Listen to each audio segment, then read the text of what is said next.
ರಾಜ್ಯ ಉನ್ನತ ಶಿಕ್ಷಣ ಪರಿಷತ್ ಮತ್ತು ಕಾಲೇಜು ತಾಂತ್ರಿಕ ಶಿಕ್ಷಣ ಪರಿಷತ್ ಸಹಭಾಗಿತ್ವದಲ್ಲಿ ಬೆಂಗಳೂರಿನಲ್ಲಿಂದು ಆಯೋಜಿಸಲಾಗಿದ್ದ ನಾಳೆಗಳ ಸಬಲೀಕರಣ ಉತ್ಕೃಷ್ಟತೆಯ ಕಡೆಗೆ ಪಯಣ ಕಾರ್ಯಾಗಾರದಲ್ಲಿ ಉನ್ನತ ಶಿಕ್ಷಣ ಸಚಿವ ಡಾ ಎಂಸಿ ಸುಧಾಕರ್ ಭಾಗವಹಿಸಿದ್ದರು.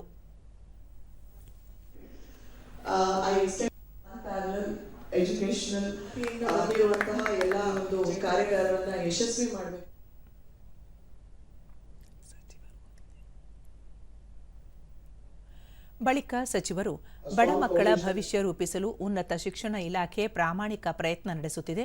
ಉದ್ಯೋಗ ಸೃಷ್ಟಿಸುವ ಮೂಲಕ ನಿರುದ್ಯೋಗ ನಿಯಂತ್ರಣಕ್ಕೆ ಒತ್ತು ನೀಡಲಾಗಿದೆ. ಶಿಕ್ಷಣ ಜೀವನಕ್ಕೆ ಸದೃಢ ಬುನಾದಿಯಾಗಿದ್ದು, ಉನ್ನತ ಶಿಕ್ಷಣ ಕ್ಷೇತ್ರದಲ್ಲಿ ಹೊಸ ಅನ್ವೇಷಣೆ, ಪೂರಕ ವ್ಯವಸ್ಥೆ ಮೂಲಕ ಉತ್ತಮ ಗುಣಮಟ್ಟದ ಶಿಕ್ಷಣ ಕಲ್ಪಿಸಲಾಗುತ್ತಿದೆ ಎಂದು ವಿವರಿಸಿದರು.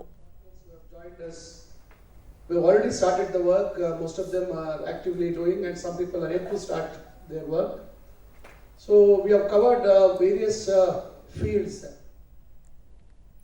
ಉನ್ನತ ಶಿಕ್ಷಣ ಇಲಾಖೆ ಪ್ರಧಾನ ಕಾರ್ಯದರ್ಶಿ ಶ್ರೀಖರ್, ರಾಜ್ಯದಲ್ಲಿ 3,000 ಪದವಿ ಕಾಲೇಜುಗಳಿದ್ದು 105 ಸರ್ಕಾರಿ ಪಾಲಿಟೆಕ್ನಿಕ್ ಕಾಲೇಜುಗಳಿವೆ. ಸರ್ಕಾರಿ ಹಾಗೂ ಅನುದಾನಿತ ಶಿಕ್ಷಣ ಸಂಸ್ಥೆಗಳಲ್ಲಿ 50% ವಿದ್ಯಾರ್ಥಿಗಳು ವ್ಯಾಸಂಗ ಮಾಡುತ್ತಿದ್ದು, ಖಾಸಗಿ ಶಾಲೆಗಳಿಗಿಂತಲೂ ಉತ್ತಮ ಶಾಲಾ ಗುಣಮಟ್ಟದ ಶಿಕ್ಷಣ ಒದಗಿಸಲಾಗುತ್ತಿದೆ ಎಂದು ಹೇಳಿದರು. Here today is we want to take stock of the progress. So